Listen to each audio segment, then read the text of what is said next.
The lights of New York City glittered like a spill of diamonds across black velvet, their incandescent glow reflecting in the vast panes of glass of the most exclusive skyscraper in Manhattan. Up on the 50th floor, Ethan Blackwood's 30th birthday party was cresting into a roar of calculated celebration. Champagne flowed in golden streams, a river of vintage Veuve Clicquot. Laughter, sharp and ambitious, rose above the thrumming electronic music, and the air was thick with the unmistakable, intoxicating scent of power and money. Ethan, the birthday man of the hour, was the calm, magnetic center of all that orchestrated extravagance. At 30, he was the corporate world's prodigy, the enfant terrible who could resurrect failing businesses into titans of industry with a mere stroke of his golden pen. His tailored Italian suit fit his athletic figure with surgical precision, and his million-dollar smile, a carefully practiced weapon, lit up the room every time he raised his crystal glass. To Ethan Blackwood, someone shouted from the pulsing crowd, the man who makes the impossible look easy. The room erupted in a symphony of cheers and applause. Ethan, wearing a smile that was a perfect, chilling blend of arrogance and charm, raised his glass in a lazy response. "Thank you all for being here tonight," his voice echoed, smooth and confident as polished granite. "You all know I don't believe in limits. The sky? That's just the beginning." The hours blurred into a whirlwind of smiling, predatory faces, shallow conversations that were really negotiations, and whispered business deals sealed in dark corners. Ethan navigated it all with the fluid grace of a predator in its natural habitat, closing deals with a firm handshake here, making promises with a knowing wink there. When the clock struck a bleary 3:15 a.m., Ethan finally decided the performance was over. He staggered slightly as he bid goodbye to the last clinging guests, but his smile never faltered, a mask of invulnerability. In the elevator, alone for the first time in hours, Ethan glanced at himself in the polished mirror. His eyes were slightly bloodshot, but still burned with the night's adrenaline.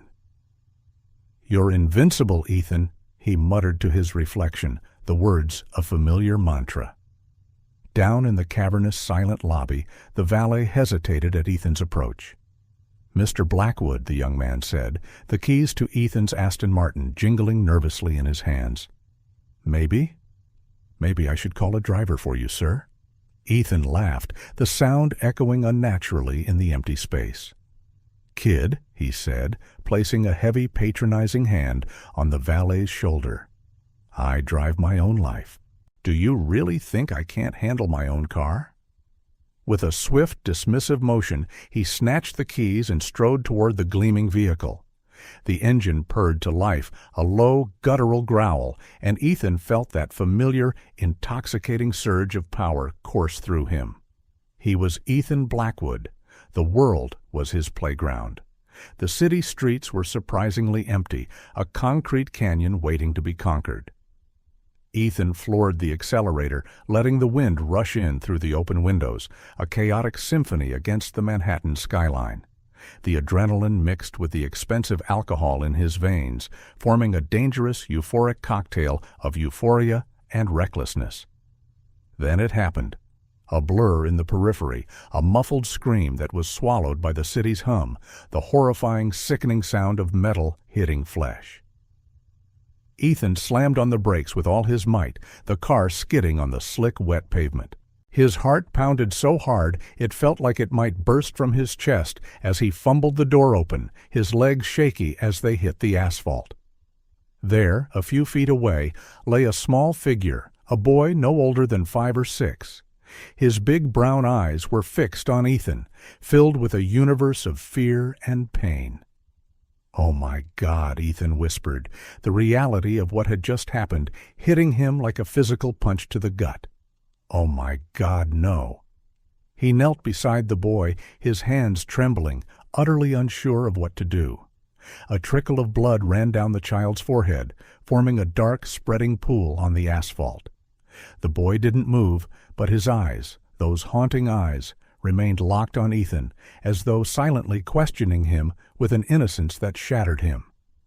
With shaking fingers, Ethan grabbed his phone. It took him 3 fumbling tries to dial the emergency number correctly. "Emergency, please," his voice cracked, a stranger's voice. I hit someone, a little boy. He's hurt. Please come quickly." The minutes that followed felt like an eternity stretched on a rack. Ethan stayed beside the boy, muttering words of comfort he wasn't sure the child could even hear. Periodically, he looked around, expecting the boy's parents to appear at any moment, screaming, accusing. But the street remained deserted, eerily silent. Finally, the piercing wail of sirens cut through the night, red and blue lights dancing across the stoic faces of the buildings. Paramedics ran towards them, gently but firmly pushing Ethan aside. "He's alive," one of them announced after a quick professional examination, but in critical condition. "We need to get him to the hospital right away."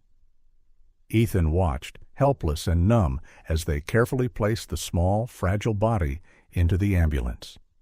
A police officer approached him, his face a mask of professional neutrality, asking questions Ethan could barely process. Yes, he was driving.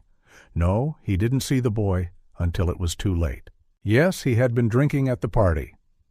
"Mr. Blackwood," the officer said, his tone a careful mixture of respect for his status and official disapproval. "You understand that driving under the influence is a serious offense, right?" Ethan nodded mechanically. At that moment, the legal consequences seemed trivial, meaningless compared to the crushing weight of guilt on his soul. Can I go to the hospital?" he asked, his voice raw. "I need to know if he's going to be okay." The officer hesitated, then finally agreed. "Don't leave town, Mr. Blackwood. We'll be in touch for further questioning." The drive to Mount Sinai Hospital was a blur. Ethan could barely remember parking his car and rushing through the emergency entrance. The ER was a state of controlled chaos, a frantic ballet of nurses and doctors hurrying back and forth. "The boy," Ethan said to a nurse, his voice desperate, "the boy who was hit by a car. How is he?" The nurse looked at him with a mixture of recognition and caution. "He's with the doctors now, Mr. Blackwood. Please wait in the waiting room."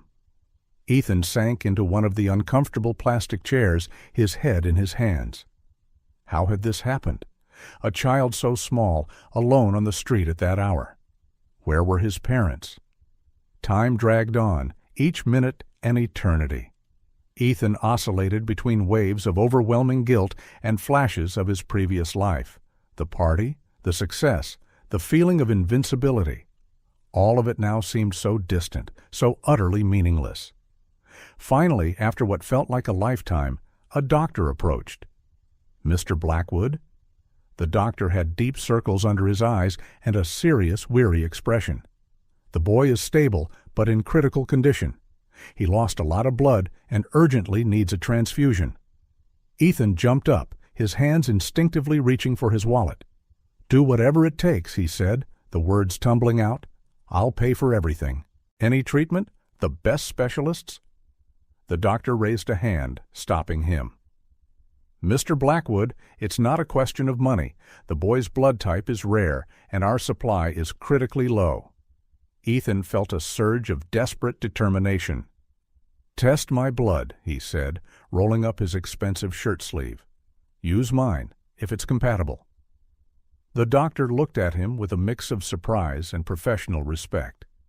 "That's a generous offer, Mr. Blackwood. This way, please." As Ethan followed the doctor through the sterile, echoing hospital corridors, he couldn't stop thinking about how drastically his life had changed in just a few short hours. From celebrated billionaire to potential criminal, from an invincible man to someone desperate to save a boy he didn't even know. The sound of hurried footsteps and raised, frantic voices caught his attention. A woman had apparently arrived, frantically asking about a boy who'd been hit by a car. Ethan's chest tightened, knowing he would soon have to face not only the legal consequences of his actions, but also the unimaginable pain and anger of the child's parents. Entering the room where his blood would be tested, Ethan Blackwood realized this night marked the end of an era in his life. Whatever came next, he knew that nothing would ever be the same. The night that changed everything was just beginning, and the secrets it was about to reveal were poised to shake the very foundations of his world. The hospital corridor was enveloped in a tense silence, broken only by the rhythmic electronic beeping of heart monitors and the muffled hum of distant, hushed conversations. Ethan Blackwood paced back and forth, his hands trembling slightly as he waited for the blood compatibility test results. Suddenly, the sound of hurried footsteps and a distressed, panicked voice echoed through the hallway. "Please, my son." He was run over. "Where is he?" Ethan froze. That voice. There was something horribly, achingly familiar about it. He turned slowly, his heart hammering against his ribs. And there she was. Emily Carter. 5 years had passed, but Ethan recognized her instantly. Her brown hair, which he remembered always being neatly tied in a professional bun, now fell in disheveled waves around her pale, drawn face. Her eyes, once shy and downcast when they met his in the office corridors, were now wide with a terrifying panic. For a moment, time seemed to freeze. Emily saw him, and her expression shifted from desperation to shock, then to a sickening mixture of recognition and dawning disbelief. "Ethan," she whispered, the name barely audible, a ghost on her lips. Before Ethan could respond, a doctor approached Emily. "Mrs. Thompson, I'm Dr. Anderson. Your son is stable, but where is he? Can I see him?" Emily interrupted, her voice trembling with a mother's desperate fear. Dr. Anderson hesitated, casting a quick, uncertain glance at Ethan. "He's in the ICU. He lost a lot of blood and needed an urgent transfusion. Fortunately, we found a compatible donor." Emily's eyes shifted back to Ethan, an unspoken, horrifying question hanging in the charged air between them. Ethan took a step forward, feeling as though he were moving through deep water, in slow motion. "Emily, I'm sorry. I didn't know." The words felt inadequate, insulting, insufficient. How could he possibly express the whirlwind of emotions overwhelming him? Guilt for the accident, shock at seeing Emily again, utter confusion about the entire situation. Emily stared at him, tears welling in her eyes, silent and accusing. "It was you? You ran over my son?" The accusation in her voice cut Ethan to the core. He nodded silently, unable to find words, unable to breathe. Dr. Anderson cleared his throat, a sound that seemed deafeningly loud, reclaiming their attention. "Mr. Blackwood, Mrs. Thompson, we need to discuss the test results." They followed the doctor into a small, sterile consultation room, the air thick and heavy with unresolved tension. Ethan felt as though he were walking to his own sentencing. Once inside, Dr. Anderson sat behind a metal desk and motioned for Ethan and Emily to do the same. He opened a folder, his eyes scanning the papers within before looking up at them both, his face grave. "The blood compatibility results are, well, unexpected," he began carefully. "Mr. Blackwood, your blood isn't just compatible with the boys. The genetic markers indicate a very close familial relationship." Ethan felt as though the ground had vanished beneath his feet. He looked at Emily, who kept her eyes fixed on the doctor, her face a mask of rigid apprehension. "What exactly are you saying, doctor?" Ethan asked, his voice rough and unrecognizable. Dr. Anderson took a deep, steadying breath. "I'm saying, Mr. Blackwood, there is an extremely high probability that you are the boy's biological father." The ensuing silence was deafening, absolute. Ethan felt as though he'd been hit by a train, the impact stealing the air from his lungs. A father? Him? Of a boy he hadn't even known existed until a few hours ago? He turned to Emily, who now buried her face in her hands, her shoulders trembling with silent, racking sobs. "Emily," he said gently, reaching out a hesitant, trembling hand toward her. She lifted her head, her red-rimmed eyes meeting his, filled with 5 years of pain. "I tried to tell you," she whispered, her voice broken. so many times. But you? You fired me. And then when I finally managed to reach you, you said you wanted nothing to do with it."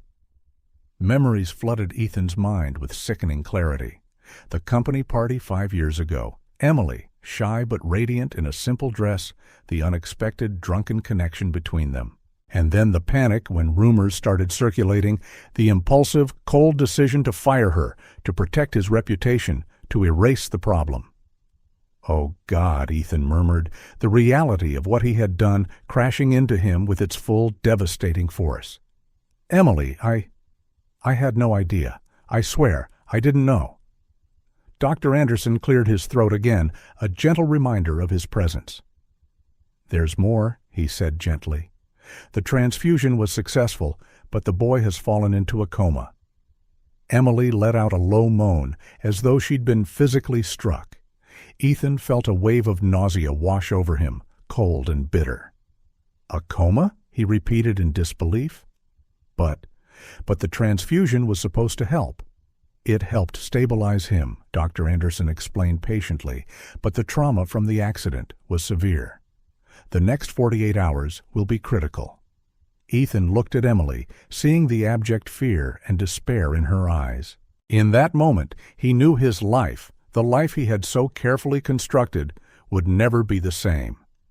All his accomplishments, all his success, all his wealth suddenly seemed hollow, meaningless in the face of this revelation. "What's his name?" Ethan asked softly, the question tearing from his throat. Emily looked at him, a storm of emotions passing through her face, anger, grief, resentment. "Owen," she replied, her voice flat. "His name is Owen. Owen, his son, a son he'd never known he had, a son now fighting for his life because of Ethan's unforgivable recklessness." "Can I see him?" Ethan asked, his voice barely above a whisper. Dr. Anderson nodded briefly. "He's in the ICU and needs absolute rest." As they walked down the hushed, sterile corridors of the hospital, Ethan felt the crushing weight of each step. His mind swirled with unspoken questions, with regrets and fears too vast to comprehend. Next to him, Emily moved in a silent shroud of grief, her tears now dried, but her pain etched into every line of her face. When they finally entered the ICU and saw Owen for the first time, hooked up to a web of tubes and monitors, looking impossibly small and fragile in the oversized hospital bed, Ethan felt something inside him break and rebuild all at once. In that moment, gazing upon the son he'd never met, Ethan Blackwood made a silent, desperate promise. He would do everything in his power, give up everything he had, to fix the mistakes of the past, to be the father Owen deserved, and to somehow, someday, earn Emily's forgiveness. The night that began with the celebration of his perfect life had turned into the most significant, devastating turning point of his existence. And as the steady, rhythmic beeping of the monitors echoed through the quiet room, Ethan knew that nothing, absolutely nothing, in his life would ever be the same again. The silence in the small ICU waiting area was broken only by the persistent, maddening ticking of the clock on the wall, and Emily's occasional deep, shuddering sigh. Ethan watched her out of the corner of his eye, noting the dark, bruised circles under her eyes and the slight, constant tremble of her hands as she clutched an untouched cup of coffee. It had been 3 days since the accident, and Owen remained in a coma. 3 days of an endless, silent vigil, of alternating hope and despair rolling in relentless, sickening waves. "Emily," Ethan finally broke the silence, his voice raspy from lack of use. I need to know. What happened? After you left the company?" Emily lifted her gaze, meeting Ethan's eyes. For a moment, he saw a flash of raw anger there, quickly replaced by a deep, bone-deep exhaustion. "What happened?" she repeated, with a bitter, hollow laugh. "My life fell apart, Ethan. That's what happened." She set the coffee cup down with a sharp click and straightened in her chair, as though preparing herself for battle. "When I found out I was pregnant, I was terrified, but also hopeful. I thought that once I told you, you'd stand by me. What a fool I was." Ethan felt each word like a knife to the chest. "Emily, No," she cut him off, raising a hand. "You wanted to know, so let me speak." He nodded silently, bracing himself for the impact. "I tried to tell you several times, but you were always busy, always surrounded by important people. And then, suddenly, HR called me in, fired me, without explanation, with a generous severance package and a confidentiality agreement that barred me from talking about anything related to the company or its employees." Ethan closed his eyes, the memory surfacing, sharp and shameful. He had told HR to handle the situation when rumors about his involvement with Emily started circulating. He never imagined the full, horrifying consequences of his actions. "I was desperate," Emily went on, her voice trembling slightly. "Pregnant, unemployed, and alone. My family, well, they didn't approve of my situation. I had to get by on my own." She paused, her eyes drifting to the ICU door as if she could see Owen through the solid wood. The first few months were the hardest, sleeping in shelters, taking odd jobs just to scrape by. There were days when I thought about giving up on everything. Ethan felt a wave of physical nausea, imagining Emily, pregnant and vulnerable, on the harsh, unforgiving streets of a big city. But then Owen was born, Emily continued, a small, sad smile touching her lips for the first time. And everything changed. He was so tiny, so perfect. I knew I had to fight for him, give him the life he deserved. Ethan listened, feeling every word like a weight on his heart, a stone in his gut. How could he have been so blind, so profoundly selfish? "I got a job as a waitress. The pay was terrible, but the owner let me bring Owen to work. We lived in a tiny apartment, but it was our home. Ethan grew up to be a sweet, smart boy. He always asked about you, you know." Ethan's head snapped up. "He knew about me?" Emily nodded. "I never hid from him that he had a father. I showed him the only picture I had of you, cut out from a business magazine. He used to stare at it and make up stories about why you weren't with us. His favorites were that you were a secret spy or an astronaut on an important mission." Ethan felt tears sting his eyes, hot and shameful. His son imagining him as a hero, when in reality... "I'm so sorry, Emily," he whispered, the words a raw ache in his throat. "I'm so sorry for everything." Emily looked at him for a long, unreadable moment. "It's not me you owe an apology to, Ethan. It's Owen.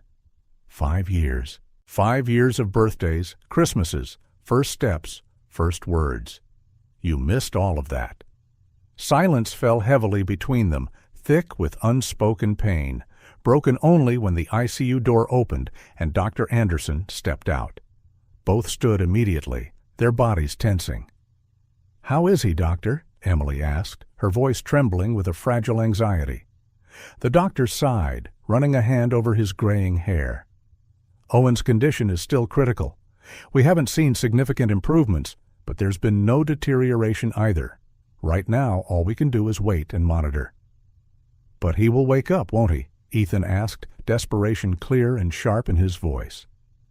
"Mr. Blackwood, Miss Carter, I need to be honest with you. Coma cases are unpredictable. Some patients wake in days, others in weeks or months. And some—" He didn't have to finish the sentence. The unspoken, terrifying fear hung in the air like a dark, suffocating cloud. Days dragged on, turning into a week. Ethan and Emily settled into a silent, grim routine, taking turns sitting with Owen, exchanging few words, united only by their shared, agonizing worry for their son. On a particularly difficult night, when exhaustion and fear felt almost unbearable, Emily began talking about Owen, her voice soft in the quiet room. His first words, his first day at school, his passion for dinosaurs. "He has a huge collection of figurines," she said, a weary smile on her face. "He saved up for months to buy a T-Rex plush almost as big as he is." Ethan listened intently, desperate for every detail, every glimpse of the life he'd so carelessly missed. He pictured Owen, healthy and happy, running around with his plush dinosaur, and the contrast with the motionless child in the hospital bed was almost too much to bear. "He's going to wake up, Emily," Ethan said, more to himself than to her. "He has to." Emily looked at him, her eyes filled with a fragile mix of hope and fear. "And if he does wake up, Ethan, then what?" The question hung between them, heavy with implications.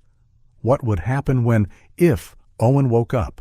How would they navigate this new, broken territory, this unexpected family formed under the most tragic, impossible circumstances? Ethan opened his mouth to reply, but was interrupted by the sudden, shrill blare of alarms from Owen's room. Within seconds, the room was flooded with doctors and nurses, and Ethan and Emily were pushed outside, their panicked shouts muffled by the closed door. The next few minutes were the longest of their lives. Emily gripped Ethan's hand, her nails digging into his skin, but he hardly felt it. All his thoughts were on that closed door, praying, begging for his son, the son he barely knew but already loved with a desperate, aching intensity, to survive. Finally, after what felt like an eternity, Dr. Anderson emerged. His face was grim, but there was a glimmer in his eyes that wasn't there before. "He's stable," the doctor announced, and Emily let out a choking sob of relief. "Actually, we saw some promising signs of increased brain activity. It could indicate he's starting to come out of the coma." Ethan felt his legs threaten to give way, and he leaned against the wall for support. "He's going to wake up?" he asked, his voice barely above a whisper. "It's too early to be certain," Dr. Anderson cautioned. "But yes, we have reason to be cautiously optimistic." Emily turned to Ethan, tears streaming down her face. Without thinking, he pulled her into an embrace, feeling her tremble against his chest. For a moment, all the hurt of the past, all the guilt and resentment, was forgotten. They were just two parents united by the desperate hope of seeing their child open his eyes once again. When Emily finally pulled away, there was a new resolve in her eyes. "Ethan," she said softly, "I know we've made a lot of mistakes in the past, both of us, but Owen deserves better than that. He deserves parents who can set aside their differences and do what's best for him." Ethan nodded, a surge of gratitude for this woman who, despite everything he'd done, was willing to give him a chance. "You're right," he said. "I can't change the past, Emily. I can't get back the years I lost. But I promise you, right here and now, I'll do everything I can to be the father Owen deserves." Emily studied him for a long moment, as though searching his eyes for something, for a truth she could believe in. Whatever she found seemed to satisfy her, because she nodded slowly. "Okay," she said simply. In that moment, as they turned to re-enter Owen's room, Ethan felt a subtle shift in the air. The tension that had permeated their interactions since the accident seemed to lift slightly, replaced by a quiet, fragile understanding. The road ahead would still be long and difficult. There was so much to resolve, so much to forgive. But for the first time since that fateful night, Ethan felt a spark of hope, not just for Owen's recovery, but for his own redemption, for a second chance to do things right. As he sat beside Owen's bed, watching the steady, rhythmic rise and fall of his small chest, Ethan made a silent promise. No matter what happened, he would be here. For Owen, for Emily, for the family he never knew he wanted until now. The night outside was dark, but inside that hospital room, a faint, fragile light of hope began to shine. The shrill electronic sound of Ethan's phone cut through the oppressive silence of the hospital room. He stirred uncomfortably in the hard plastic chair where he had dozed off, glancing quickly at Owen, still motionless in the bed, before answering. "Hello," he mumbled, his voice rough with sleep. "Ethan, darling, where are you?" Eleanor Blackwood's sharp, worried voice came from the other end, a sound like cracking ice. "You've been missing for days. Rumors are going around. The press is asking questions. What on earth is happening? Ethan closed his eyes, feeling the weight of his two worlds colliding. He knew this moment would come, but he wasn't ready for it. "Mom, I need to tell you something," he began hesitantly. "Oh, God," Eleanor sighed, a sound of pure exasperation. "What have you done this time, Ethan?" The annoyance in her voice was palpable, as if she were bracing for yet another scandal from her wayward, headline-grabbing son. Ethan felt a familiar stab of hurt, but pushed it away. Now wasn't the time for old resentments. "I had an accident," he said plainly. "I hit someone, a boy." The silence on the other end was deafening, a void. "Mom?" Ethan prompted after a few seconds. "I'm coming there right now," Eleanor declared, her voice now cold and controlled, the voice she used to command boardrooms. "Which hospital?" Ethan gave her the necessary information and hung up, feeling a knot of dread form in his stomach. He glanced at Emily, who had just walked in with 2 cups of coffee. "My mother's on her way," he said simply. Emily visibly paled. Oh, was all she managed. An hour later, the sharp, authoritative click of high heels echoed down the hospital corridor. Eleanor Blackwood swept into the room like a force of nature, her Chanel suit immaculate, her hair perfectly coiffed, a stark, jarring contrast to the somber atmosphere of the hospital. Her eyes, sharp and analytical, quickly scanned the scene. Ethan, disheveled and unshaven. Emily, clearly exhausted and dressed in simple, worn clothes. And Owen, small and fragile in the clinical hospital bed. "Ethan," she said, her voice controlled, clipped, "we need to talk. In private." Before Ethan could respond, Emily stood up. "I'll get more coffee," she murmured, slipping out of the room like a ghost. As soon as the door closed, Eleanor turned to Ethan, her eyes flashing with a cold fire. "Explain yourself," she demanded. Ethan took a deep breath and told her everything. The accident, finding out about Owen, Emily's story. As he spoke, he saw his mother's expression shift from disbelief to horror, and finally to a steely, pragmatic resolve. "This is a disaster, Ethan," she said when he finished, her voice a low, dangerous hiss. "Do you have any idea what this will do to your reputation? To our family's reputation?" Ethan felt a hot surge of anger rise in his chest. "That's what you're worried about? Our reputation?" "My son is in a coma, Mom." Eleanor waved a dismissive, elegant hand. "Son? You barely know this boy. And that woman, she probably just wants your money." "Don't be naive, Ethan. Don't speak about Emily like that," Ethan said, his voice dangerously low. "You know nothing about her or what she's been through." "Oh, please," Eleanor scoffed. "She worked for us, Ethan, a mere employee, and now she shows up with a child, supposedly yours? This has scam written all over it." Ethan rose abruptly, his chair scraping loudly on the linoleum floor. "That's enough, Mother. Emily isn't lying. Owen is my son. The DNA tests confirmed it." Eleanor visibly blanched, a crack in her perfect composure. "You did a DNA test? Without consulting our lawyers? Ethan, have you lost your mind?" "No, Mom," Ethan replied, his voice firm, resolute. "For the first time in my life, I think I've actually found it." Eleanor regarded him for a long, calculating moment, her eyes narrowing. "You can't possibly be thinking of getting involved with this situation," she said vaguely, gesturing with a flick of her wrist toward Owen's bed.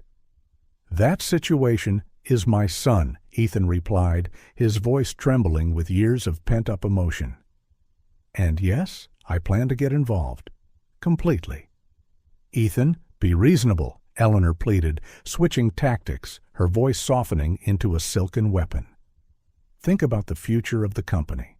Your future. If this gets out—" "I don't care," Ethan cut her off, his voice raw. "Mom, don't you understand? None of that matters now. Only Owen matters." Eleanor stayed silent for a moment, her eyes flitting between Ethan and the small child on the bed. When she spoke again, her voice was as cold as ice. If you insist on this, madness, Ethan, you leave me no choice. You'll be disinherited. You'll lose everything, your position in the company, your trust fund, all of it. Ethan felt as though he'd been punched in the gut. For a brief, terrifying moment, fear paralyzed him. His entire life, his identity, had been inextricably tied to his family's wealth and status. Losing it all was a terrifying, unimaginable prospect. But then his gaze fell on Owen, on the fragile rise and fall of his chest, and a strange, profound calm washed over him. "If that's how it has to be," he said quietly, his voice steady, "so be it." Eleanor stared at him, stunned into silence. "You can't be serious." "I've never been more serious in my life," Ethan replied.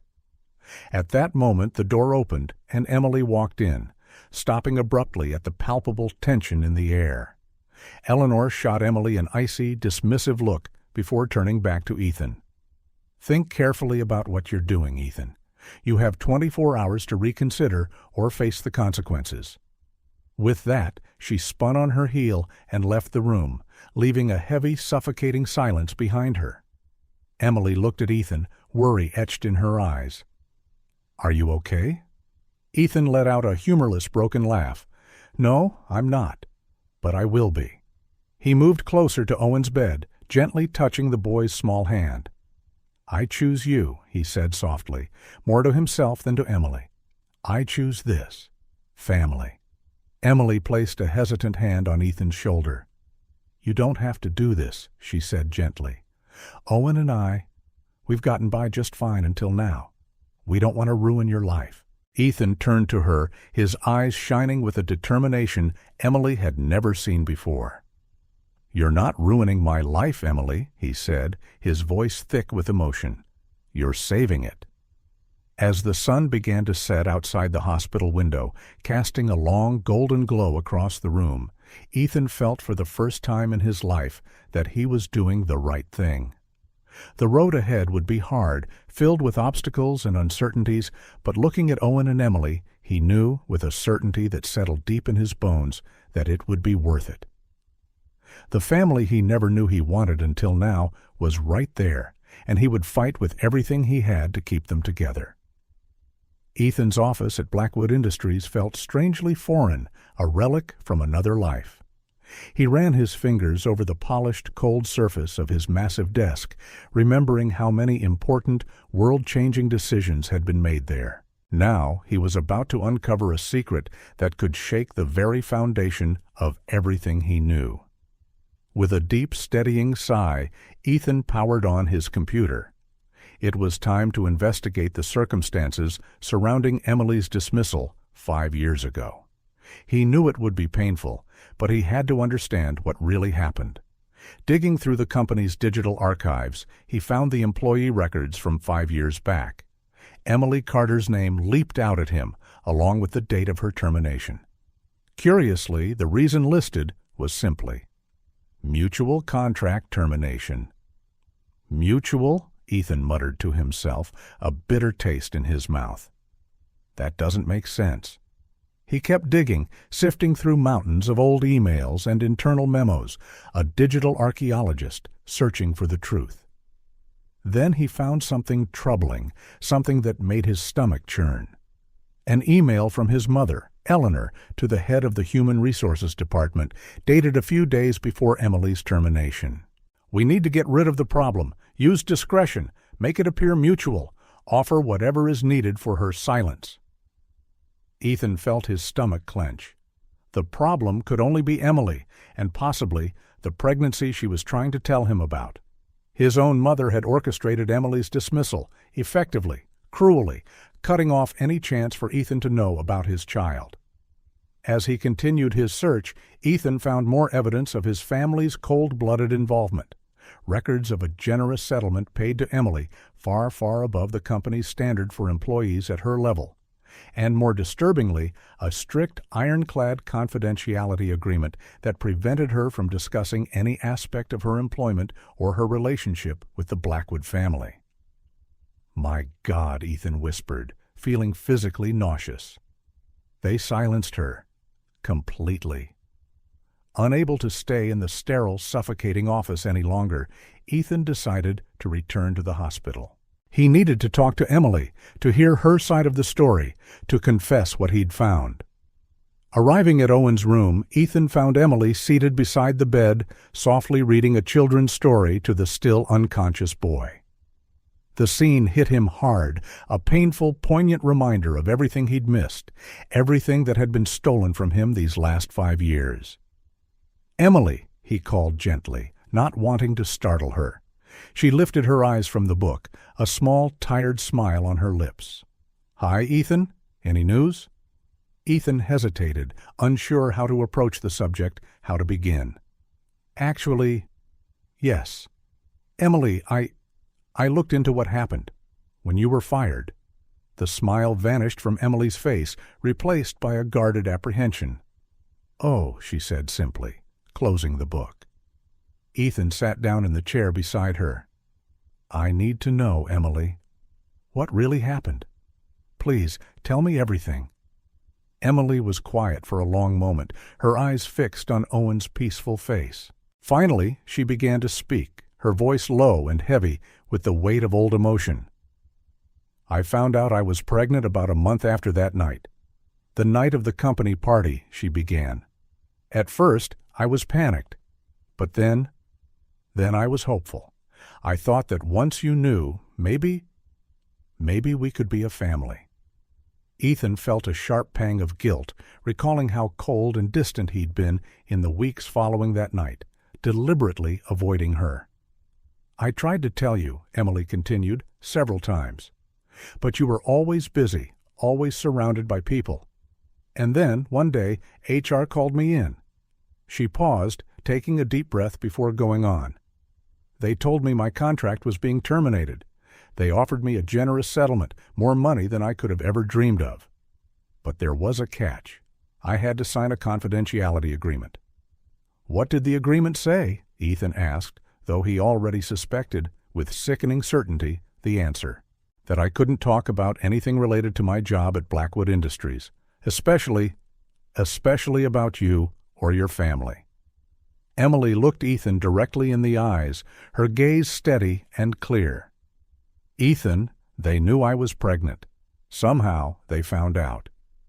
Ethan felt a surge of white-hot anger rising in his chest.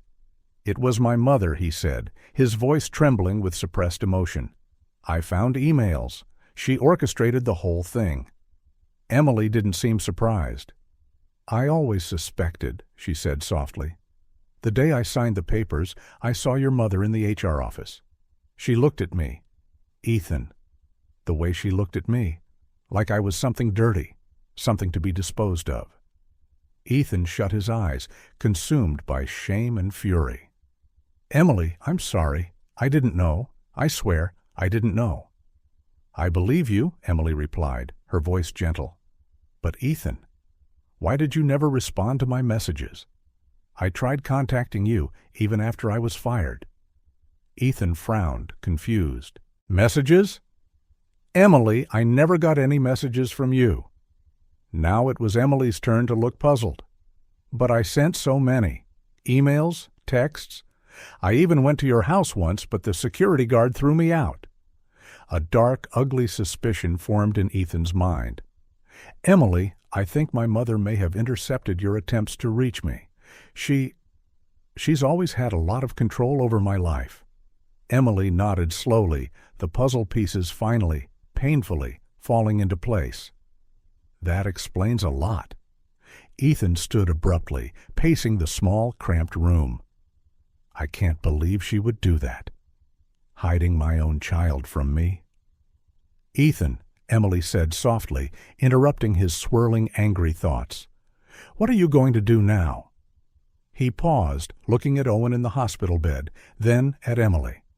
In that moment, Ethan felt a clarity, a purpose he'd never experienced before. "I'm going to confront my mother," he said firmly. "I'm going to find out the whole truth.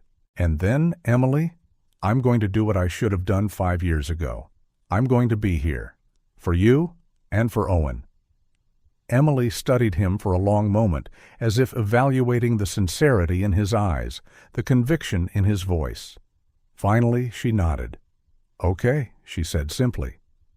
As Ethan prepared to leave, to face his mother and the toxic secrets of the past, he felt a mix of fear and grim determination.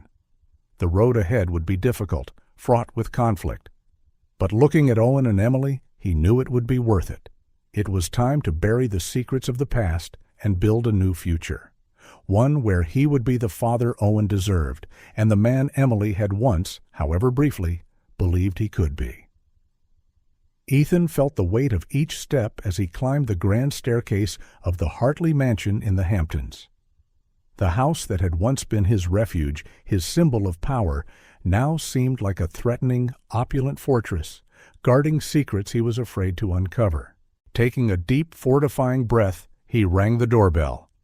The door opened, revealing Eleanor Blackwood, impeccably dressed as always, her welcoming smile faltering at the grim, determined look on Ethan's face. "Ethan, darling, what's wrong?" she asked, the concern in her voice sounding hollow and false to his ears. "We need to talk, Mom," Ethan said, his voice firm, unyielding. "Now?" Eleanor hesitated for a moment before stepping aside to let him in.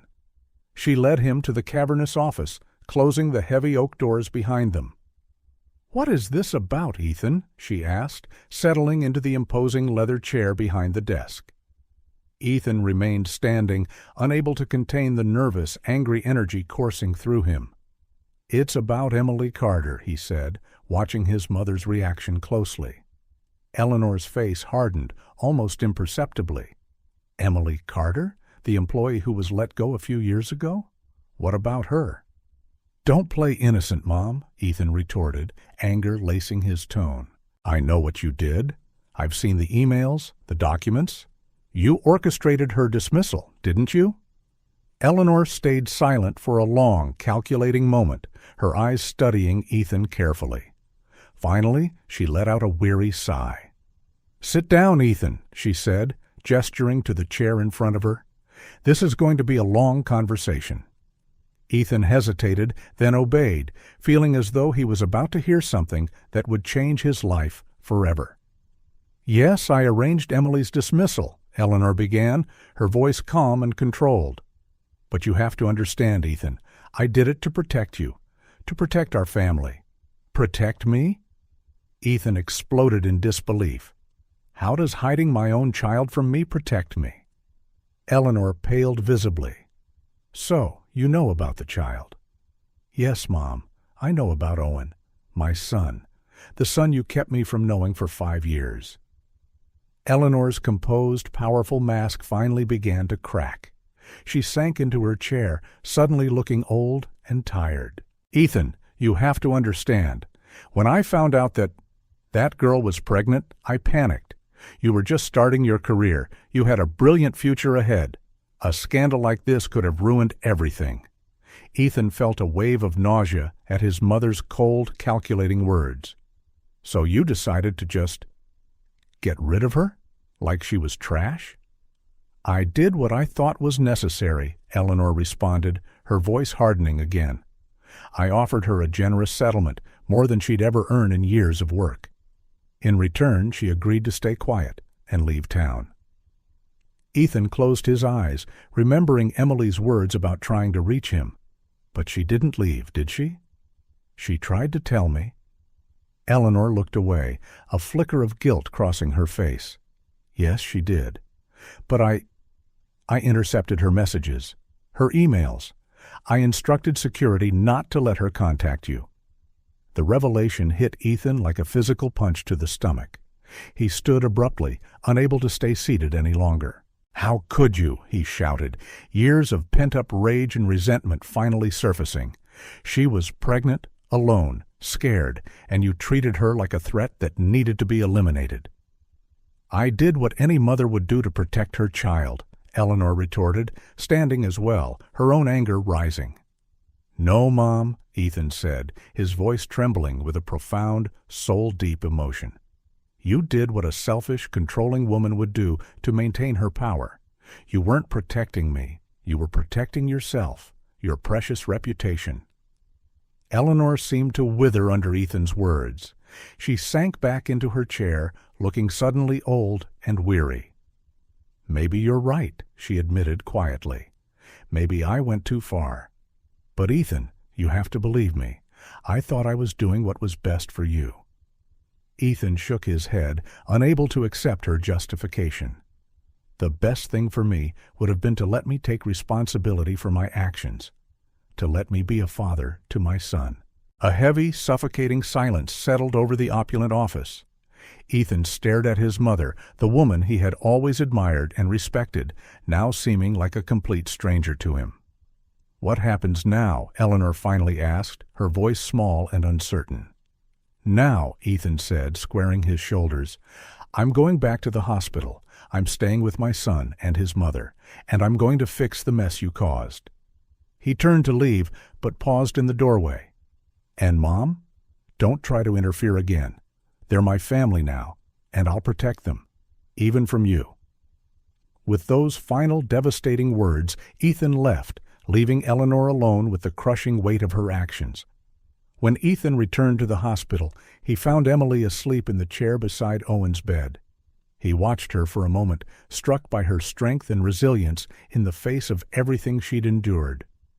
"Emily," he said softly, touching her shoulder. She woke with a start, her eyes automatically searching for Owen before settling on Ethan. "You're back," she murmured, her voice husky with sleep. Ethan nodded, pulling a chair closer. "Yeah, I'm back. I talked to my mother." Emily straightened, now fully awake. Ethan took a deep breath before telling Emily everything he had discovered. As he spoke, he watched a series of emotions cross her face: shock, anger, sadness, and finally, a sort of weary resignation. "I always knew your mother was behind it," Emily said when he finished. But hearing it confirmed, "It's different." "Emily, I'm so sorry," Ethan said, taking her hands in his. "I'm sorry for everything you went through, for everything my family did to you." Emily squeezed his hands gently. "It wasn't your fault, Ethan. You were a victim too." They fell silent for a moment, both gazing at Owen, still motionless in the hospital bed. "What do we do now?" Emily finally asked. Ethan let out a tired sigh. "Now, we wait. We wait for Owen to wake up, and when he does, we tell him the truth. The whole truth." Emily nodded slowly.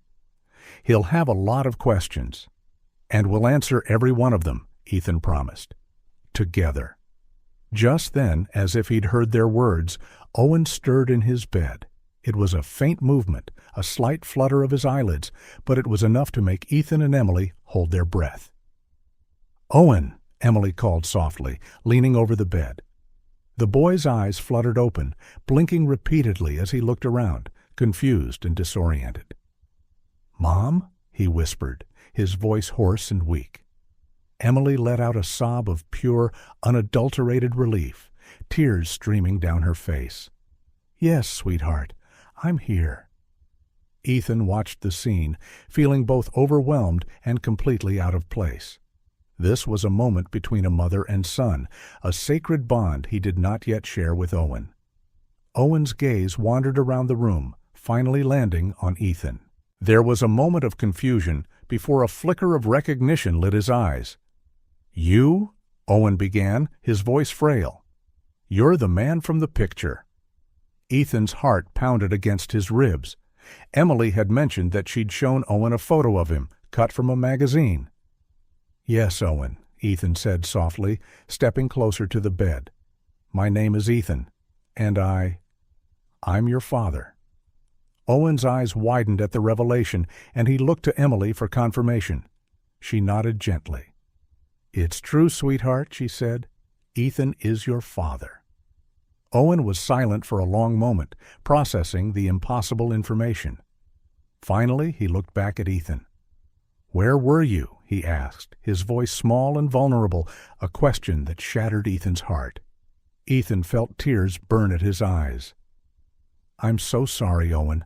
I'm so sorry I wasn't here. but I promise you, from now on, I'll always be by your side, if you'll let me." Owen seemed to consider this for a moment, then gave a small, hesitant nod. "Okay," he said softly.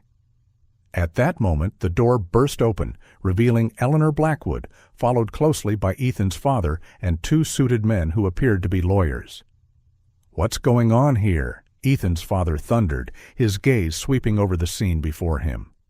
Ethan stood, placing himself protectively between his newly found family and the intruders. "Dad? Mom? What are you doing here?" he asked, his voice cold. "We've come to stop you from making the biggest mistake of your life," Eleanor declared, stepping forward. Ethan felt anger rise within him once more. "The only mistake I made was trusting you all these years. Now please leave. This is a private moment for my family." "Family?" his father sneered. "Ethan, be reasonable. You barely know this boy."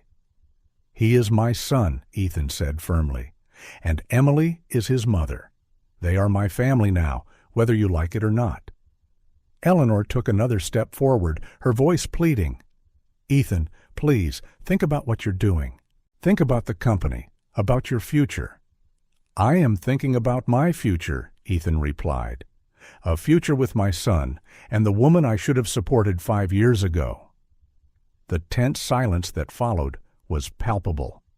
Finally, Ethan's father spoke, his voice as hard as steel. "If you go down this path, Ethan, there's no turning back. You'll lose everything.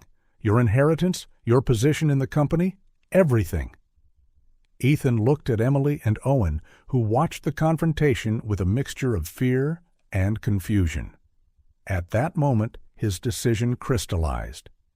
"If that's the price for having my real family," he said, his voice clear and strong, "then so be it."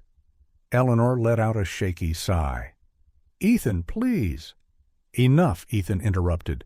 "You made your choice 5 years ago when you decided to hide my son from me. Now I'm making mine. Please leave." Reluctantly, his family and the lawyers left the room, leaving Ethan, Emily, and Owen alone once more. Ethan turned to them, feeling drained but oddly, wonderfully free. "I'm sorry about that," he said softly. Emily rested a hand gently on his arm. "Are you okay?" Ethan nodded, a small, genuine smile forming on his lips. "I'm better than ever." He moved to the side of Owen's bed, sitting carefully on the edge. "Hey, champ," he said softly. "How would you feel about us starting over? As a family?" Owen looked at his mother, who nodded encouragingly, before turning his eyes back to Ethan. Slowly, a small, hesitant smile appeared on his face. "Okay," he said. "I'd like that." In that moment, as Ethan felt the gentle squeeze of Owen's hand in his and saw the hopeful smile on Emily's face, he knew he'd made the right choice. The road ahead would be challenging, filled with obstacles and unknowns, but for the first time in his life, Ethan was ready to face them. Because now he finally had something worth fighting for: his family. The hospital room was cloaked in an almost tangible silence, broken only by the steady, rhythmic beeping of monitors and the soft, sterile hum of the air conditioner. Emily, as she had done for the past few days, held Owen's hand, her tired eyes fixed on her son's unmoving face. Ethan, seated on the other side of the bed, alternated between watching Owen and casting worried, helpless glances at Emily. Then it happened. A movement so subtle that for a moment Ethan thought he'd imagined it. Owen's fingers twitched lightly in Emily's hand. "Emily," Ethan whispered, leaning forward, his voice sharp with adrenaline. "Did you see that?" Emily, who had started to doze off, snapped awake. "What? What happened?" Before Ethan could answer, Owen's eyes began flickering rapidly beneath his closed lids. A small, soft groan escaped his lips. "Owen!" Emily called, her voice trembling with a desperate, fragile emotion. "Owen, sweetheart, can you hear me?" Ethan jumped up, dashing to the door. "I'll get the doctors." Within minutes, the once quiet room was bustling with a flurry of activity. Doctors and nurses moved quickly and efficiently around the bed, checking monitors, adjusting equipment, firing rapid technical questions at each other. Emily was gently moved aside, but she refused to let go of Owen's hand. Ethan wrapped an arm around her shoulders, offering silent, steadfast support as they both watched, their hearts in their throats. "Owen," Dr. Anderson's firm, calm voice broke through the commotion. "Owen, if you can hear me, try to squeeze my hand." The tension in the room was palpable, thick enough to touch. Then, slowly, miraculously, Owen's fingers curled around the doctor's hand. A collective, audible sigh of relief swept through the room. Emily let out a muffled sob, and Ethan felt hot tears welling in his own eyes. "Good job, Owen," Dr. Anderson encouraged. "Now, can you try opening your eyes for us?" The seconds that followed felt like an eternity. Then, finally, Owen's eyelids fluttered open. The world seemed to pause for a moment. Owen's eyes, unfocused and confused, roamed the room without settling on anything or anyone in particular. "Owen," Emily asked softly, leaning over the bed. "Sweetheart, can you hear me?" Owen blinked several times, his expression a mixture of profound confusion and rising fear. He looked at Emily, but there was no spark of recognition in his eyes. Where am I?" he murmured, his voice weak and raspy, a stranger's voice. Dr. Anderson stepped closer, speaking in a calm, reassuring tone. "You're in the hospital, Owen. You were in an accident and have been asleep for a while. But you're awake now. You're safe." Owen furrowed his brow, clearly struggling to process the information. His eyes continued to wander around the room, passing over Emily and Ethan without any sign of familiarity. I don't understand," Owen said, his voice trembling slightly. "Who are you people?" Emily felt her heart clench painfully, a physical blow. "Owen, I'm your mom. Don't you recognize me?" Owen looked at her, his eyes filled with a heartbreaking confusion and a hint of panic. "Mom? I don't remember. I don't know who you are." Emily choked back a sob, turning helplessly to Dr. Anderson. Ethan placed a comforting hand on her shoulder, a small anchor in a sea of despair. Dr. Anderson leaned in closer to Owen, his voice gentle but firm. "Owen, feeling confused, is normal right now. You've been through a lot. We're going to run some tests to see how you're doing, okay?" Owen nodded hesitantly, still looking frightened and disoriented. Over the next few minutes, Dr. Anderson asked Owen a series of simple questions, checking his memory and cognitive function. It became clear with devastating certainty that Owen had no recollection of his life prior to the accident, not even his own name or his mother's. "It's a severe form of post-traumatic amnesia," Dr. Anderson explained to Ethan and Emily once they'd finished the initial tests. Given the trauma Owen experienced, it's not uncommon for him to have temporarily lost his memories. Emily, tears silently streaming down her face, clutched Ethan's hand for support. "How long could this last, Doctor? Will he remember us?" Dr. Anderson sighed softly. "Every case is unique, Miss Carter. Memories can return gradually over days, weeks, or even months. In some cases, it can take longer. The most important thing is to give Owen time to recover and avoid pressuring him." Ethan, who had remained silent for most of this, finally spoke. "What can we do to help him?" "The best thing you can do is be present and patient," Dr. Anderson said. "Talk to him, tell him about his life, but don't force him to remember. Let the memories come back on their own." When the medical staff finally left them alone, Emily turned to Owen with a trembling, forced smile. "Owen, sweetheart," she began softly, "I know you're feeling confused and scared right now, but we're here for you. I'm your mom, Emily, and this is Ethan. He's a very close friend of our family." Owen looked at them, his eyes wide and uncertain. I'm sorry. I don't remember you." "That's all right, Owen," Ethan said, stepping forward. "There's nothing to apologize for. We know this is hard for you." Emily nodded, fighting to keep her composure. "We'll help you remember, sweetheart, and even if it takes time, we'll be here for you every step of the way." Owen glanced from Emily to Ethan, a mix of curiosity and apprehension in his eyes. Can you tell me about myself? About who I am?" Emily and Ethan exchanged a quick, meaningful look before Emily began. "Well, your full name is Owen Michael Carter. You're 5 years old, and you love dinosaurs. Your favorite is the T-Rex, and you have a huge collection of dinosaur figurines at home." As Emily spoke, Owen's expression wavered between confusion and fascination. He listened intently, as though learning about a stranger rather than himself. Ethan, sensing he should contribute, added, "And you're incredibly smart, Owen. Your mom told me you're already reading books meant for older kids." Owen looked at Ethan, a flicker of curiosity in his eyes. "Have you known me for a long time?" Ethan hesitated, exchanging another quick glance with Emily, before replying carefully. "Actually, Owen, we only met recently.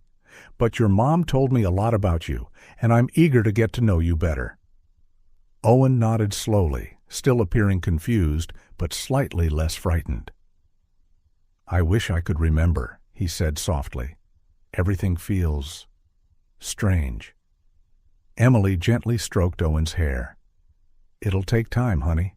But don't worry, we're here to help you through it all." The following hours were filled with more medical tests and gentle, patient conversations. Emily and Ethan took turns sharing stories of Owen's life, hoping to spark any dormant memories. Although Owen remained unable to recall anything concrete, he seemed calmer, more grounded, with their presence.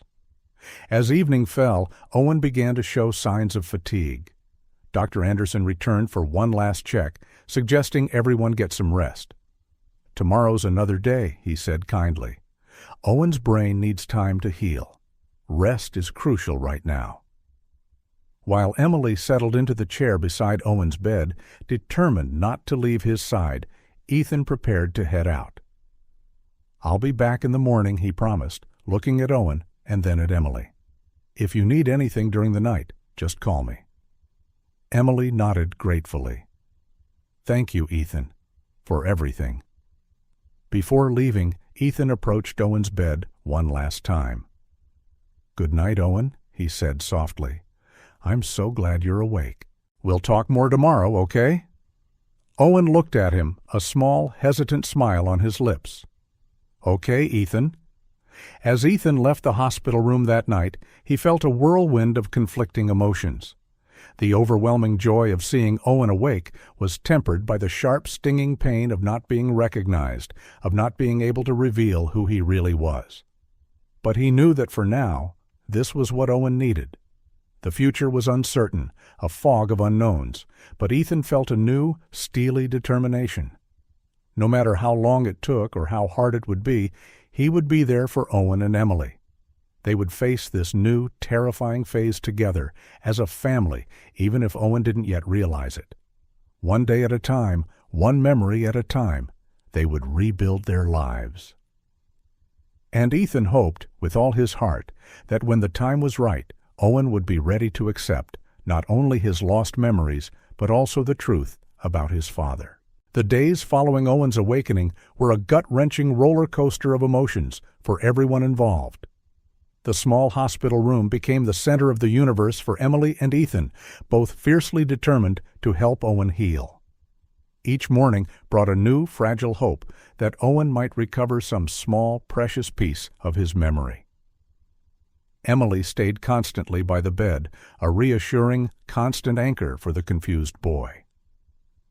"Mom?" Owen called one morning, his voice still weak, but clearer than in previous days. Emily leaned over the bed immediately, a warm, weary smile on her face. "Yes, sweetheart, I'm right here." Owen frowned, his eyes roaming the now familiar, sterile room.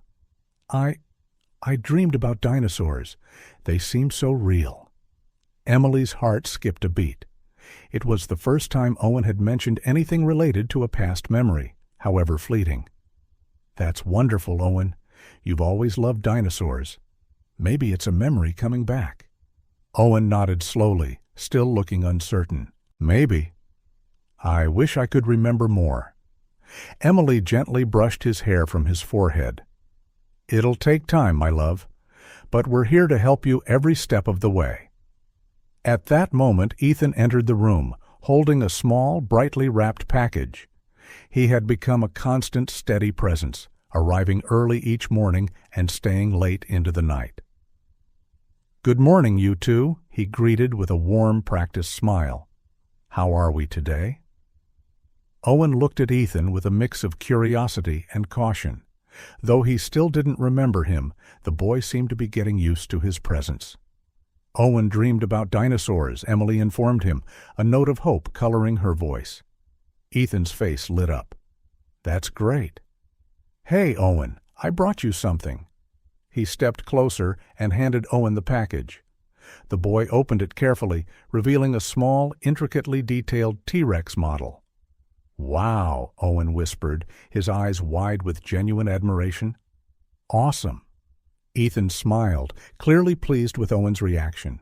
"Your mom told me you love dinosaurs. I thought this might help bring back some memories." Owen studied the toy for a moment before looking at Ethan. "Thanks, Ethan. That's really nice of you." Emily watched the interaction with mixed feelings of joy and apprehension.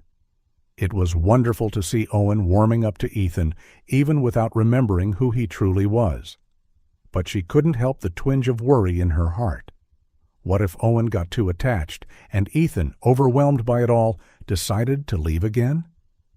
Over the next few days, Owen continued making small, incremental strides. He started asking more questions about his life before the accident, about his home, his school, and his friends. Emily and Ethan answered patiently, always hoping one of their stories would trigger a long-lost memory. A week after Owen regained consciousness, Dr. Anderson entered the room for a detailed evaluation. "Well, Owen," the doctor said with an encouraging smile, "I'm very happy with your progress. Your tests show significant improvement in brain activity." Emily squeezed Ethan's hand, a gesture that had become common and comforting between them these past days. "Does that mean his memories might come back soon?" "It's possible," Dr. Anderson nodded cautiously. "But remember that memory recovery is a gradual process. Owen may recover some memories quickly, while others might take longer or never return fully." Owen, who had been listening intently, spoke up. "Dr. Anderson, why can't I remember the accident? Everyone talks about it, but it's like there's a hole in my head." The doctor sat on the edge of the bed, his expression serious but kind. "Ethan, sometimes when we experience something very scary or traumatic, our brain tries to protect us by hiding those memories. It's possible you may never fully recall the accident, and that's okay." Owen nodded slowly, taking in the explanation. Then, to everyone's surprise, he turned to Ethan. "Ethan, were you there? At the accident?" The question caught Ethan completely off guard. He shot a quick, panicked glance at Emily before answering carefully. "Yes, Owen, I was there." "Did you know me before that?" Owen pressed, his eyes brimming with a child's innocent curiosity. Ethan hesitated, feeling Emily's gaze on him, heavy and expectant. He knew they were approaching a pivotal, dangerous moment. "Actually, Owen," Emily interjected gently, "there's something important we need to tell you about Ethan." Owen looked at his mother, confusion and anticipation swirling in his expression. "What is it?" Emily took a deep breath, exchanging a meaningful final glance with Ethan before continuing. "Sweetheart, Ethan isn't just a friend of the family. He's your father." The silence that followed was deafening, absolute. Owen stared at Emily, then at Ethan, his eyes wide in utter shock. "My dad?" he finally managed to say, his voice barely above a whisper. Ethan took a hesitant step toward the bed. "Yes, Owen, I'm your father. I know it's a huge surprise." "No," Owen suddenly shouted, startling everyone. "No, you're not my dad. I don't even know you." Emily immediately moved to calm Owen, who was trembling, tears threatening to spill down his cheeks. "Owen, honey, I know this is a lot to take in. Why wasn't he here before? Owen asked, his voice choked with hurt and confusion. "If he's my dad, why haven't I seen him before the accident?" Ethan's heart broke at the raw pain in Owen's voice. He desperately wanted to explain, to make it right, but he knew instinctively that he needed to give Owen some space. Emily shot Ethan an apologetic look before turning back to Owen. "It's complicated, sweetheart. There were circumstances that kept Ethan away. But he's here now, and he really wants to be part of your life." Owen shook his head emphatically. "No, I don't want that. I want him to go away." Ethan felt as though he'd taken a physical punch to the gut.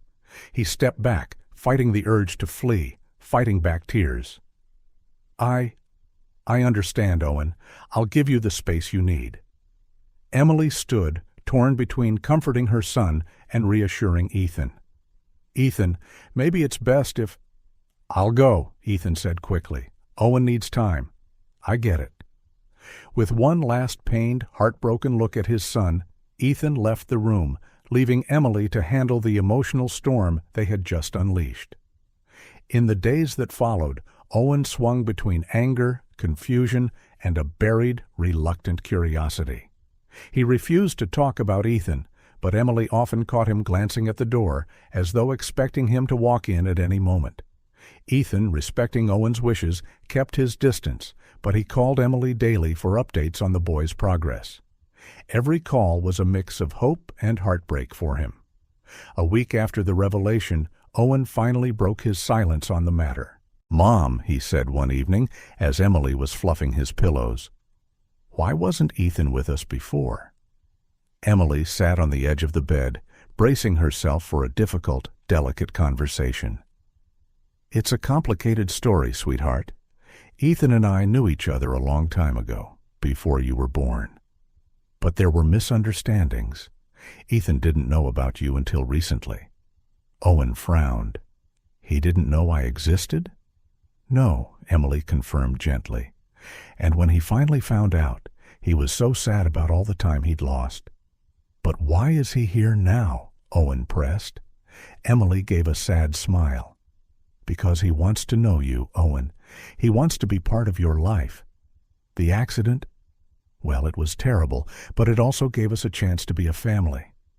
Owen was quiet for a long moment, clearly wrestling with his thoughts and emotions. "I'm not sure if I want a dad," he finally said, his voice small and unsure. Emily gently touched his cheek. "I know it's scary, sweetheart. But how about we give Ethan a chance? You don't have to call him Dad yet. We can take it slow and see how things go." Owen considered this for a moment and finally nodded hesitantly. "Okay, I guess we can try." The next day, when Ethan arrived at the hospital, he was greeted by a sight that filled him with a surge of cautious hope. Owen was sitting up in bed, holding the T-Rex toy Ethan had given him. "Hi, Ethan," Owen said timidly when he walked in. Ethan felt a lump form in his throat. "Hey, Owen, can I come in?" Owen nodded, and Ethan slowly approached the bed. Emily stood by, watching the interaction intently, ready to step in if needed. "I was thinking," Owen began haltingly, "maybe you could tell me more about dinosaurs. Mom said you know a lot about them." Ethan felt a genuine smile spread across his face. "Sure, I'd love to. Actually, I know of an amazing museum with real dinosaur skeletons. Maybe once you're better, we can visit it together." Owen thought for a moment and then smiled, a small but real smile. That would be cool. As Ethan started explaining the differences between various dinosaur species, with Owen listening attentively and occasionally asking questions, Emily watched with tears in her eyes. It was a small step, but a crucial one. The road ahead would still be long and challenging. Owen still had a lot of physical and emotional healing to do.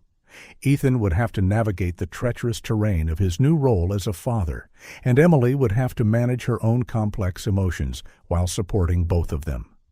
But in that moment, seeing father and son beginning to form a fragile, tentative bond, Emily felt a wave of hope. Maybe, just maybe, despite all the obstacles, they could truly become the family they were always meant to be. As the conversation between Ethan and Owen flowed more naturally, becoming livelier and more relaxed, Emily realized these were truly the first steps toward a future that, only a few weeks ago, had seemed utterly impossible. The path ahead would be filled with challenges, but with patience, love, and understanding, they would face each hurdle together. And maybe in time, Owen's lost memories would return, not just the old ones, but new ones, forged with his newly united family. The sun was beginning to set, casting a golden, hopeful glow through the hospital window. Emily allowed herself a moment of pure gratitude. Despite all the hardships, the fear, and the uncertainty, they were here, together. And that, she realized, was what mattered most. The days in the hospital began to follow a familiar, tentative routine. Every morning at exactly 9 a.m., Ethan arrived with a cup of coffee for Emily and a new book or toy for Owen. At first, his visits were brief and cautious, always attentive to any sign of discomfort from Owen. "Good morning, you two," Ethan greeted cheerfully one sunny morning, walking into the room with his usual warm smile. Emily, who was helping Owen with his breakfast, returned his smile. "Good morning, Ethan. Look who's up and about today." Owen, sitting on the edge of the bed with his legs dangling, looked shyly at Ethan. "Hi," he murmured. Ethan's heart pounded. It was his first time seeing Owen out of bed since the accident. "Wow, look at you. I bet you're feeling a lot better, huh?" Owen nodded, a small, proud smile appearing on his lips. "The doctor said I can try walking around a bit today." "That's amazing, champ," Ethan exclaimed, resisting the powerful urge to rush forward and hug the boy. Instead, he moved closer carefully and took a seat in the chair beside the bed. "Hey, I brought you something." He pulled a small package from his bag and handed it to Owen, who opened it carefully. Inside was a colorful, illustrated book about dinosaur explorers. "Wow," Owen whispered, his eyes shining with excitement. "Thank you, Ethan." Emily watched them with both joy and a touch of lingering anxiety. It was wonderful to see Owen opening up to Ethan, but she couldn't suppress the slight, persistent worry in her heart. What if Owen grew too attached, and Ethan, feeling the immense pressure, decided to leave once again? Sensing her unease, Ethan looked at Emily with a reassuring smile. "I thought maybe we could read it together later, if you're up for it, Owen. Maybe after your walk." Owen looked at his mother, seeking permission. Emily forced a smile. "Sure, that sounds great. But first, let's focus on getting you on your feet, okay?"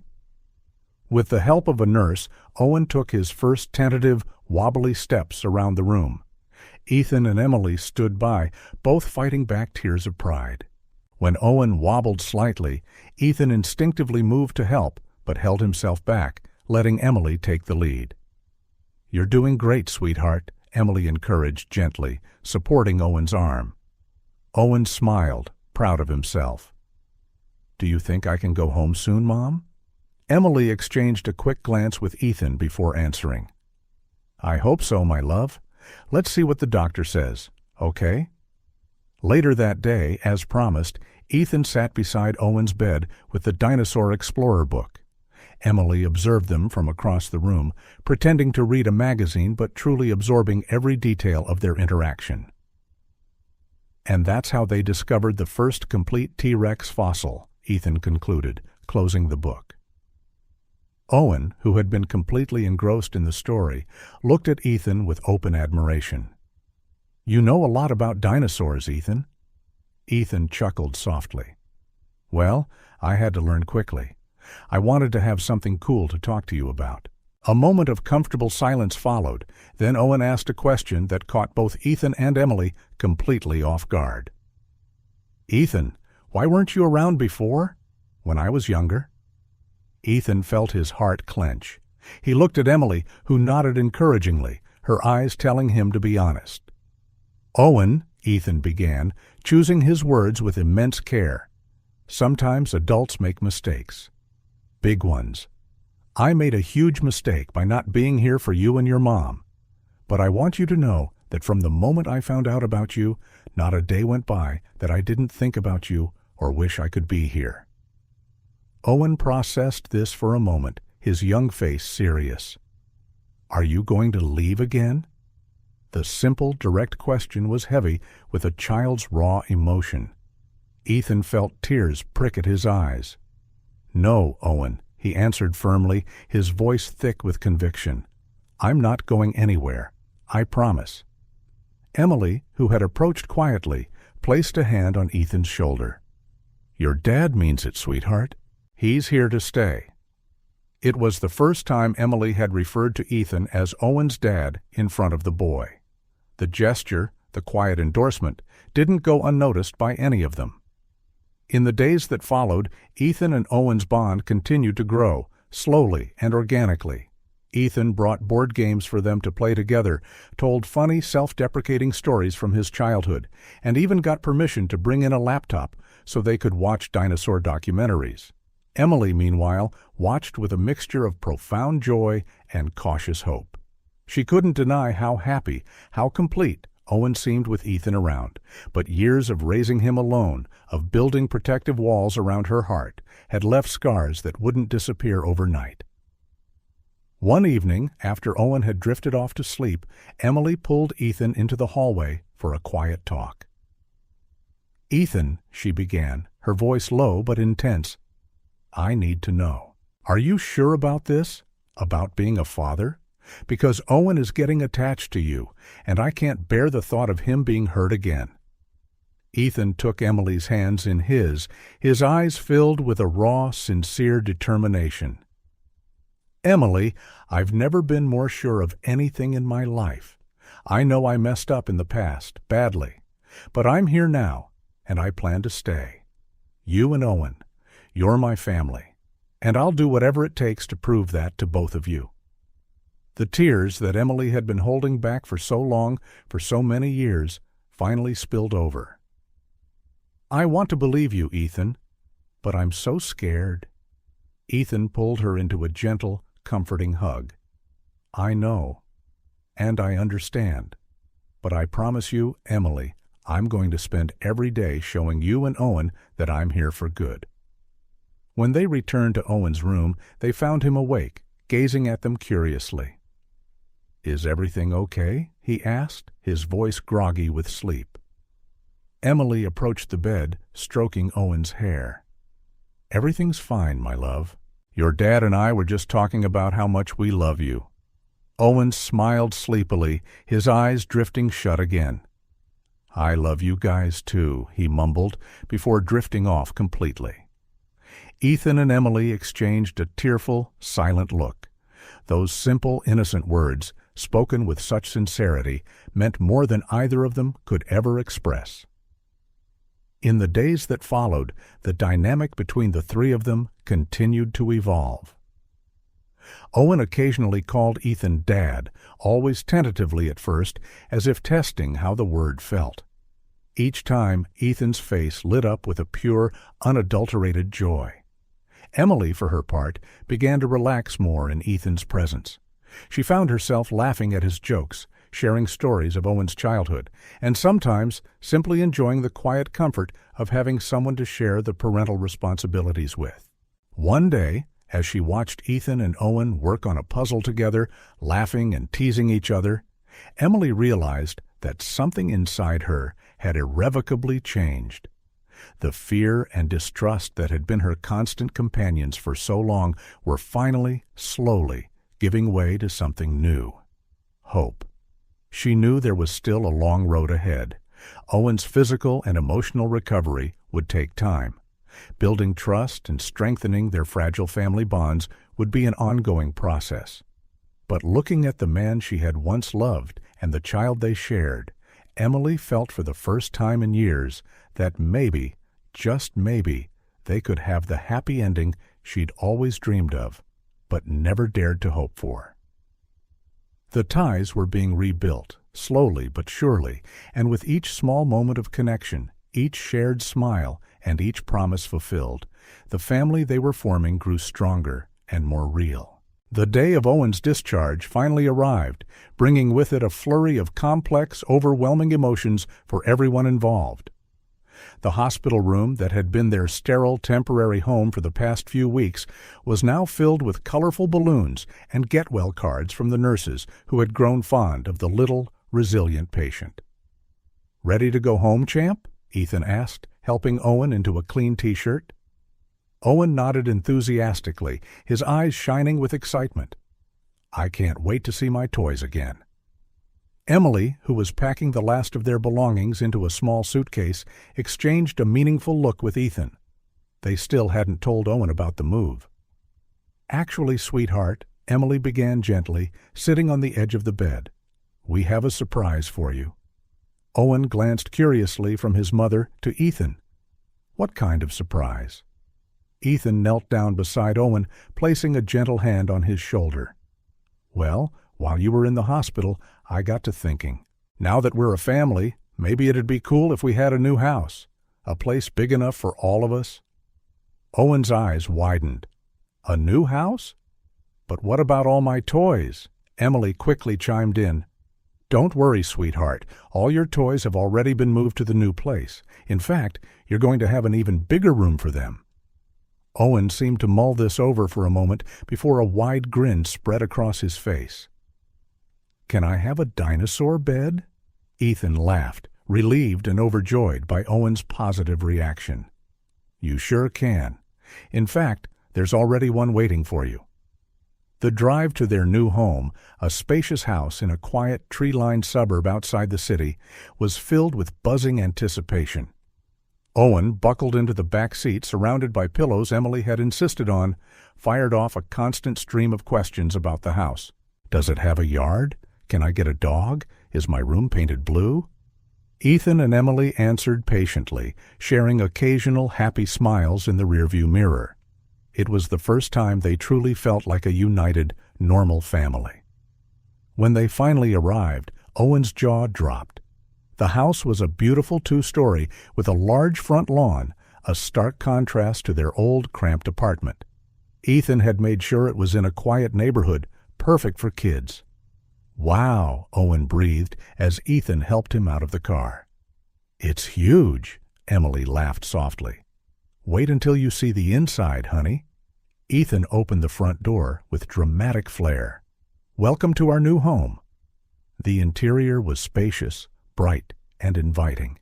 Ethan had hired a decorator to make sure everything was ready, but he'd also ensured personal, meaningful touches were present. Photos of Owen and Emily dotted the walls, along with some new ones of the three of them together, taken at the hospital. "Come on, Owen," Ethan said, taking the boy's hand. "Let me show you your room." They climbed the stairs, Emily following close behind. When they opened the door to Owen's room, the boy let out a gleeful, unrestrained shout. The room was a dinosaur paradise.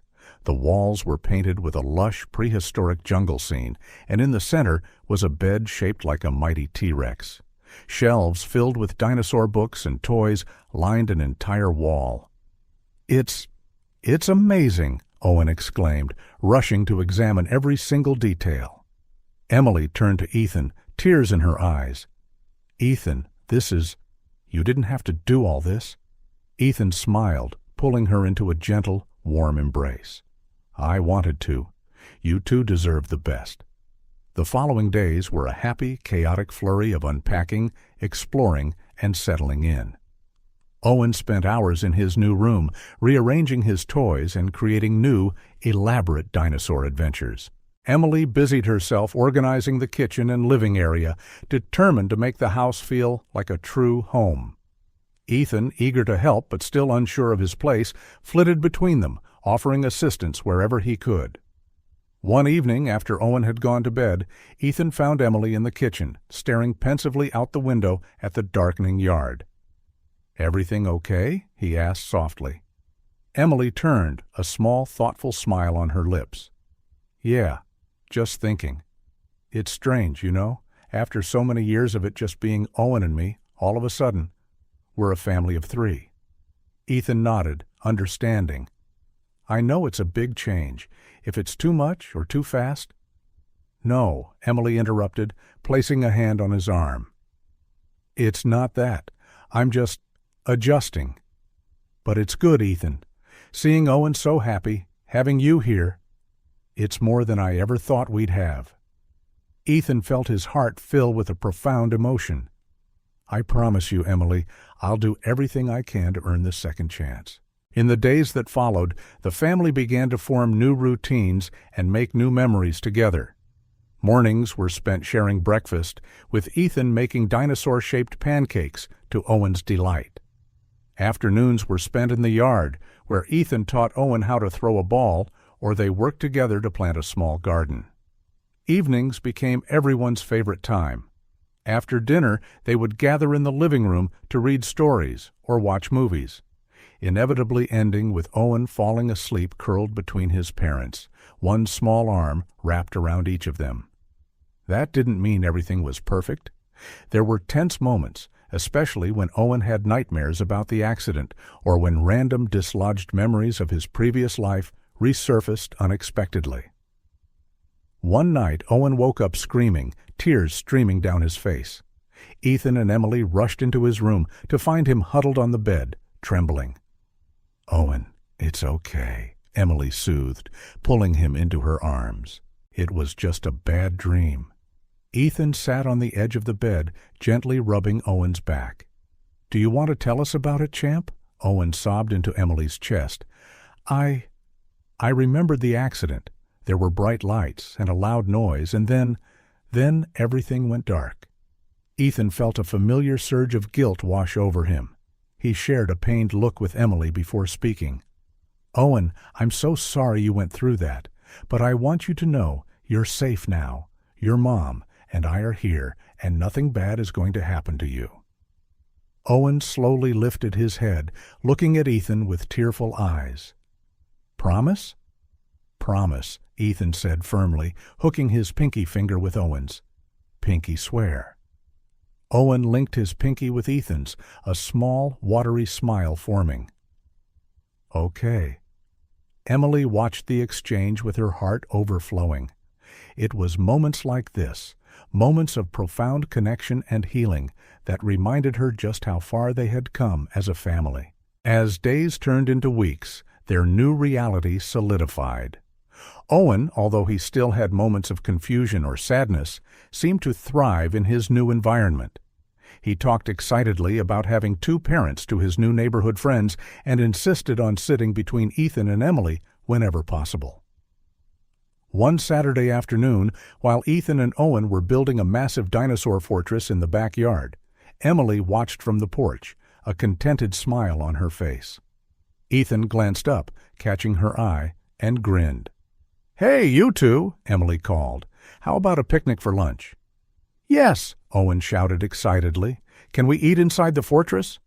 Ethan laughed, ruffling Owen's hair. "Sure thing, champ. Let's go help your mom get everything ready." As they worked together in the kitchen, preparing sandwiches and cutting fruit, Emily felt a rush of pure gratitude wash over her.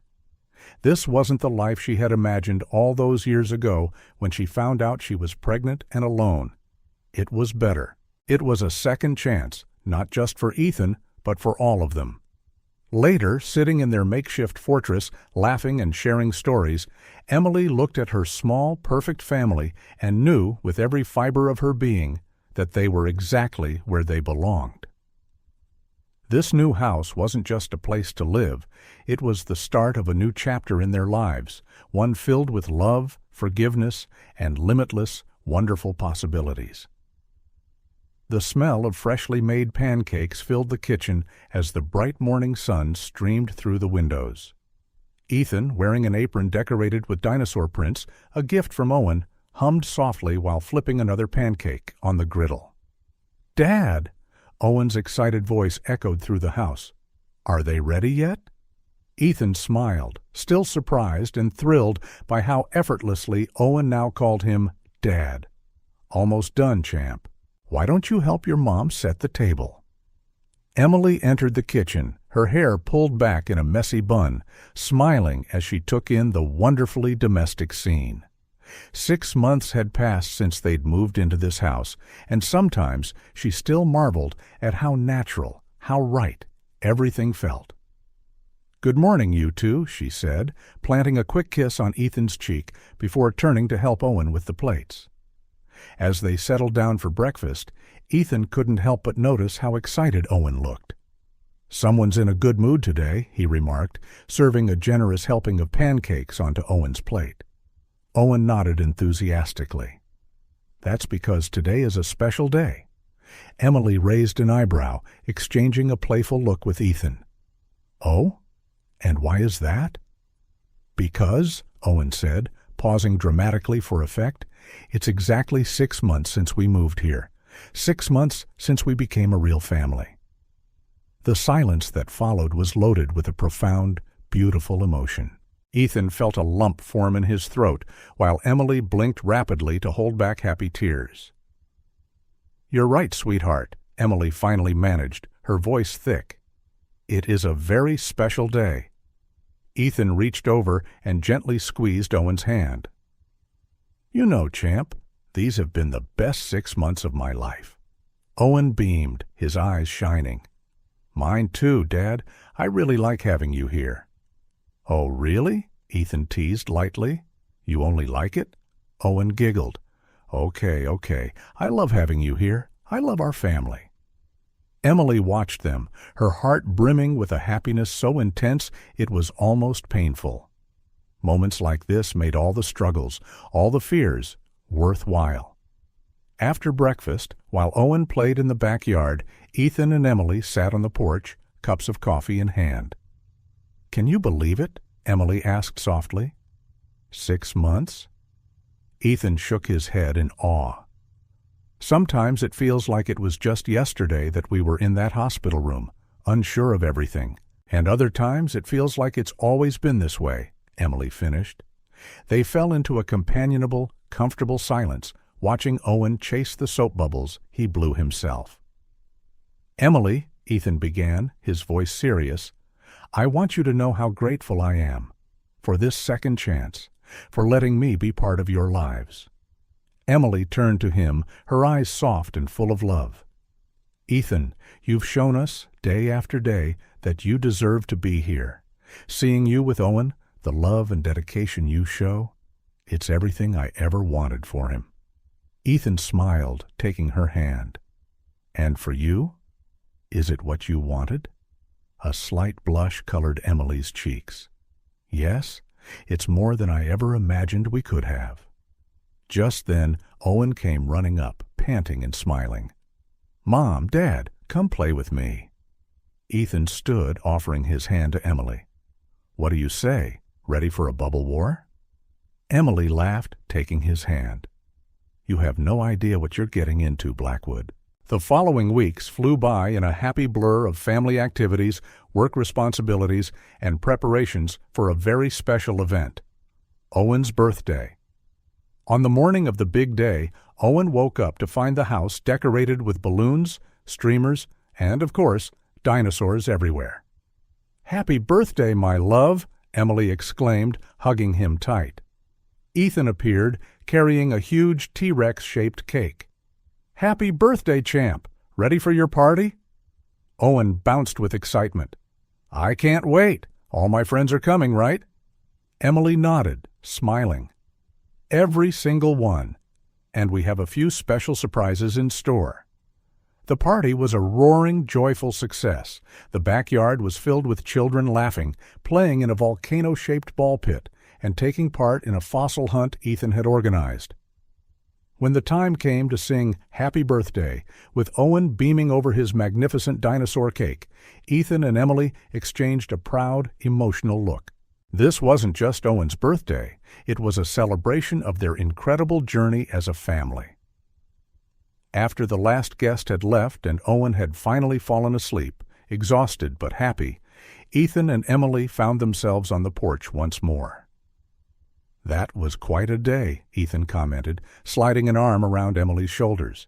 She leaned into him, letting out a contented sigh. It was perfect, seeing Owen so happy. "I know," Ethan agreed. "It's all I've ever wanted. For him for us." Emily looked up, meeting Ethan's eyes. "You know, a year ago, if someone had told me we'd be here, like this, I never would have believed it." Ethan smiled gently. "And now?" "Now," Emily said, her voice thick with emotion, "I can't imagine our life any other way." At that moment, they heard soft footsteps behind them. Owen stood there, rubbing his tired eyes. "Hey, birthday boy," Ethan said softly. "Couldn't sleep?" Owen shook his head, nestling between his parents. "Just wanted to be with you guys a little longer." Ethan and Emily exchanged a glance over Owen's head, their hearts overflowing with a love so deep it was boundless. "How about we watch the stars together?" Ethan suggested. The three of them lay on the cool grass, Owen sandwiched between Ethan and Emily, their hands linked as they pointed out constellations and made wishes on shooting stars. Each of them felt a deep, profound certainty that no matter what the future held, they would face it together. This was more than a new beginning. It was the promise of a life filled with love, laughter, and cherished memories, a family united not just by blood, but by choice, by forgiveness, and by an unconditional, unwavering devotion. As the night wore on and Owen dozed off in his parents' arms, Ethan and Emily exchanged a final look, filled with silent promises and infinite hopes for the future. They had come a long way, overcoming hurdles that once seemed insurmountable. But here they were, stronger, closer, and more complete than ever. The future shone bright, full of possibility, and they couldn't wait to see what the next chapter of their lives would bring.